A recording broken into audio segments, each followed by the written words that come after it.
My name is Moynihan, and if you've watched my YouTube channel for any amount of time, you've probably seen a house or two on what's called house hacking.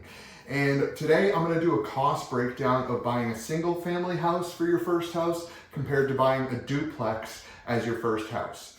And we're going to have some, of course, we want to have things that are alike so we can show the cost breakdown. So we're going to be using some standard things, and we're going to be using it for a $350,000 home. The price is going to be $350,000 for both houses. The down payment for both is going to be 3.5%. We are using what is called an FHA loan, and yes, you can buy small multifamily properties on that. Anything 2 to 4 units is still allowed in an FHA loan. Fixed rate at 7% because that's essentially what it's been just about steady at for the past month or so. And for taxes, we are going to be using 1.77% a year because that is the average for New Hampshire. And then we have insurance. Now this is going to be really the only one that has any difference. For the single family, it's going to be $100 per month. For the duplex, it's going to be $150 per month. So these are essentially going to be our breakdown that we're going to use to show you out the numbers so you can actually visualize what it's like and how much each costs, because I feel like even when I make the videos, people don't understand how much living in a duplex can help, especially if it's your first house and you're using it to build on your future. All right, so we got the single family and we got the duplex. Now, when I run these numbers down, they're going to look pretty similar until we get to the end point. So stay with me.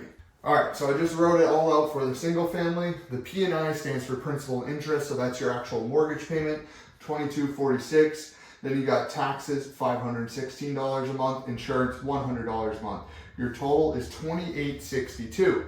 Now we'll do the duplex. Now we got the duplex, so we got P&I, the same, $22.46. Taxes, the same, $516. Insurance, $150 compared to $100, a little bit more. So our total is $29.12 for the duplex. Now, of course, it's a duplex. You're only living in one of the units, meaning what? You can collect rent on the other unit. So for unit 1, we'll just call it unit 1 because that's the one you're renting. Let's say you get $1,600 per month. And that is even a little bit on the lower end, at least for where I'm living. So if you take that now, because you're collecting $1,600 a month, what are you left with?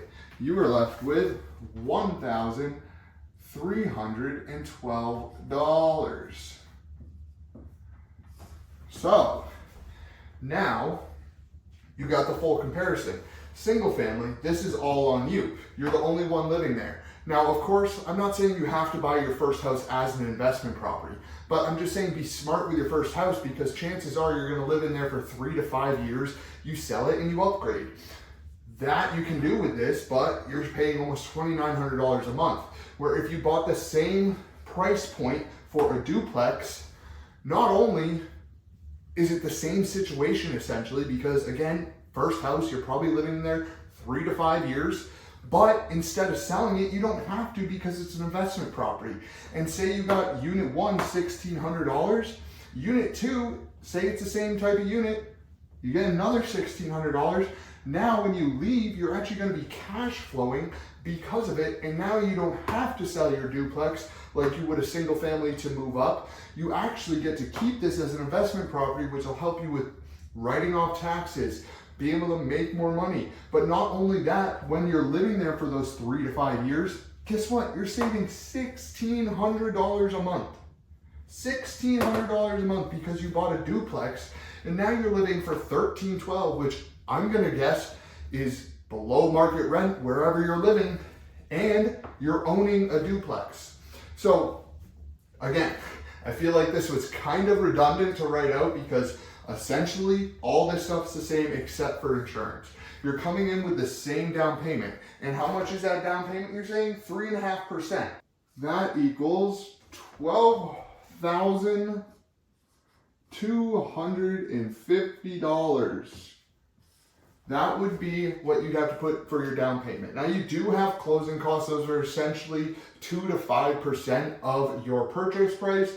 So say you put another $12,000, you're around $24,000 all in. And again, this one you're going to be saving so much more money than this, and you're now making more money because that's going to be on your taxes, and you have the option to keep this duplex as a rental property after you move out and not have to sell it and deal with all that stuff. Who knows what happens to the market? This, you have a rental property and now you're in pretty good shape.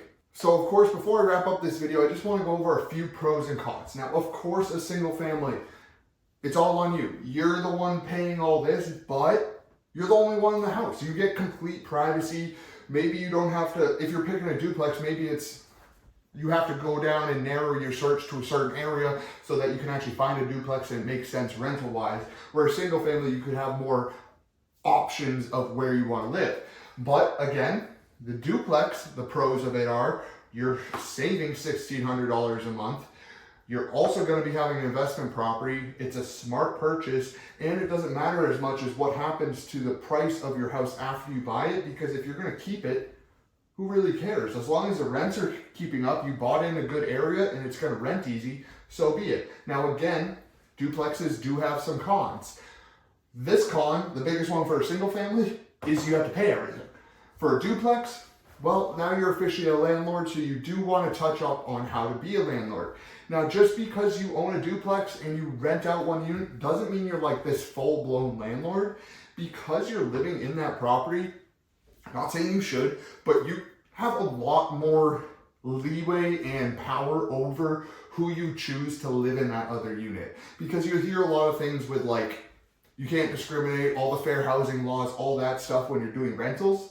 If you're living in it, they don't really apply to you because you're living in it as your primary residence. So you can pick whoever you want to live with you.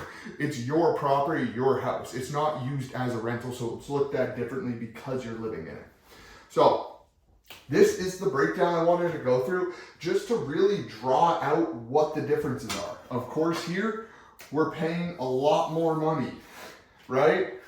Here, we're saving $1,600 a month and only paying $1,300 towards your own mortgage, where $1,600 of it is getting paid by your tenants. So I hope this video kind of gave you a little bit more of an actual visualization of what it could look like numbers wise doing a single family versus a duplex. And again, I wanted to make this for 3.5% down FHA because I want to make it for the first time buyers who are weary of getting into the market because prices are pretty high right now for single family houses.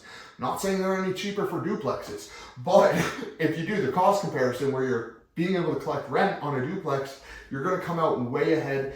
And with that, only paying $1,300 for your rent, well, your mortgage, I should say, you should, because you bought this property, you should be approved to pay that whole $29,000. So that means you should be saving a lot of money here. It doesn't mean you should go buy a new car and spend it in other places. It means you should save it so you can go buy more properties or just go buy that single family house you want. You keep this as a nice little cash flow machine on the side. So I hope this was a good video. If it was and added value, please hit that like and subscribe button, and I'll catch you guys next week with another video.